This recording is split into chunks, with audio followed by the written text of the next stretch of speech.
Good morning, students. So today we are going to discuss chapter number 3, that is electrochemistry. So basically in this chapter we will deal some numericals problem related to electrochemistry. What are electrolytes, ionization, dissociation, electrolyte. There is a brief point of view of this chapter. So what is electrochemistry? It is a branch of chemistry which deals with study of relationship between chemical energy and electrical energy taking place in chemical reaction. किसी भी chemical reaction में कोई आप कौन सी relation जो होगी chemical energy और electrical energy के बीच में, वो उसको डील करना, उसको स्टडी करना, वो सारा का सारा आपका इलेक्ट्रोकेमिस्ट्री के अंदर आता था. बेसिकली किसकी स्टडी करती थी? Relationship between chemical energy and electrical energy. So अब इसमें कुछ ऐसे टर्म्स हैं, बेसिक टर्म्स, जो कि इस चैप्टर में इसके इंक्लूड की गई हैं. That is first of all what is conductor. Conductors क्या होते हैं? Conductors are the substance which allow electricity to flow through while which do not flow allow the flow of current are called non conductors और insulator.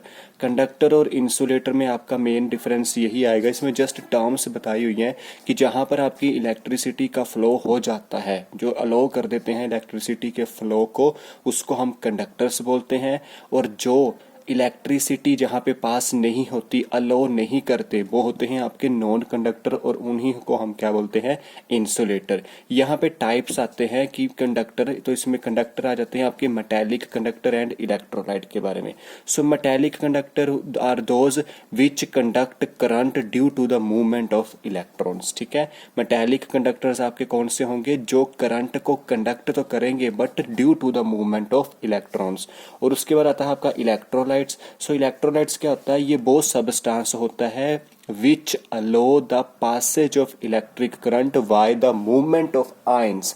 Ions की movement होने की वजह से ये इलेक्ट्रिक करंट को अलो करता है पास होने से. तो ये आपका एक इलेक्ट्रोलाइट होता है. जर्नली इलेक्ट्रोलाइट जो होते हैं वो आपके 3 टाइप के होते हैं: एसिड, बेसिस एंड सोल्ट्स. ठीक है, electrolytes are generally acid, bases and salts which easily furnished into ions. जो आपके इजीली आयंस में डिसोसिएट हो जाएंगे, फर्निश्ड हो जाएंगे, वो आपके इलेक्ट्रोलाइट के अंडर आते हैं. और नॉन इलेक्ट्रोलाइट आपके क्या होते हैं? नॉन इलेक्ट्रोलाइट आपके वो सबस्टांस होते हैं which is not in a position to conduct electricity. जो आपकी ऐसी पोजीशन में नहीं होंगे कि वो इलेक्ट्रिसिटी को कंडक्ट कर सकते हैं, उनको हम नॉन इलेक्ट्रोलाइट की कैटेगरी के अंदर डाला जाता है. और इलेक्ट्रोलाइट में ज़्यादा करके वो जो फर्निश्ड होते हैं आयंस में, इलेक्ट्रिक करंट को अलाउ करते हैं पास होने से, बेसिकली आपके एसिड, बेसिस और सोल्ट्स होते हैं. ठीक है.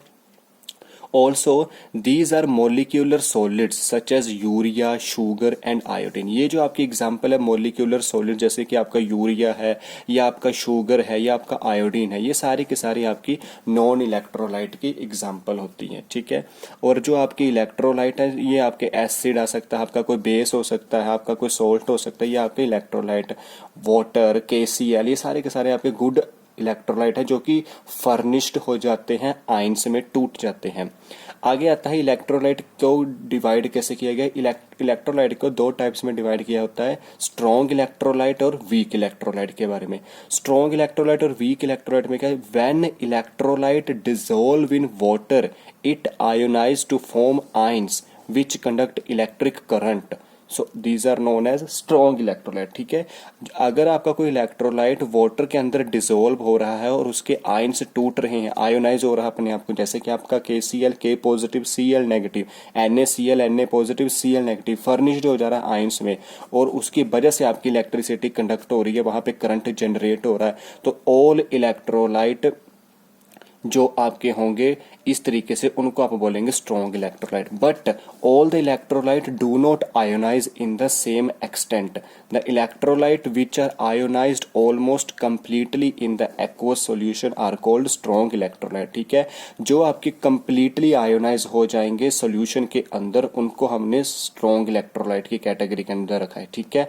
और जो आपके आयोनाइज होते हैं स्मॉलर एक्सटेंट में, उनको हमने वीक इलेक्ट्रोलाइट की कैटेगरी में रखा था. स्ट्रॉन्ग इलेक्ट्रोलाइट जैसे कि आपका H2SO4 है, ठीक है, 2H positive, SO4 2 negative, dissociate हो गया, HCl H positive Cl negative, furnished into ions. ठीक है, तो ये आपके कुछ एग्जांपल थे स्ट्रॉन्ग इलेक्ट्रोलाइट, ये सारे के सारे एसिड्स के।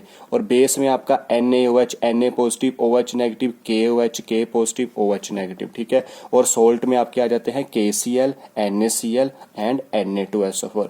Now term is weak electrolyte. Weak electrolyte देखो वीक एसिड जैसे होते हैं ना, वो आपके वीक इलेक्ट्रोलाइट के अंदर आएंगे। जितने भी आपके वीक एसिड होंगे, acetic acid, phosphoric acid, cyanide, ठीक है, हाइड्रोसाइनाइड, बोरिक एसिड, कार्बोनिक एसिड, ये सारे के सारे आपके वीक एसिड आपके वीक इलेक्ट्रोलाइट में आते हैं।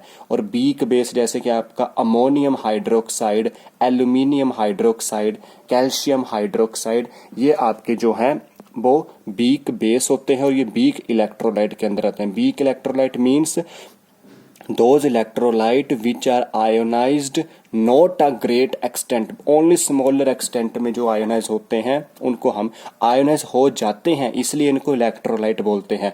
बट बहुत ही स्मॉल एक्सटेंट से इनकी आयोनाइजेशन होती है, बहुत ही कम चांस में ये बनना शुरू होते हैं, तो इसलिए इनको कैटेगराइज किया गया है वीक इलेक्ट्रोलाइट में। सो ये आपका थोड़ा सा चैप्टर 3 का ओवरव्यू था कि what will you discuss in this chapter electrochemistry, electrolytes, strong electrolytes, weak electrolytes, metallic conductors.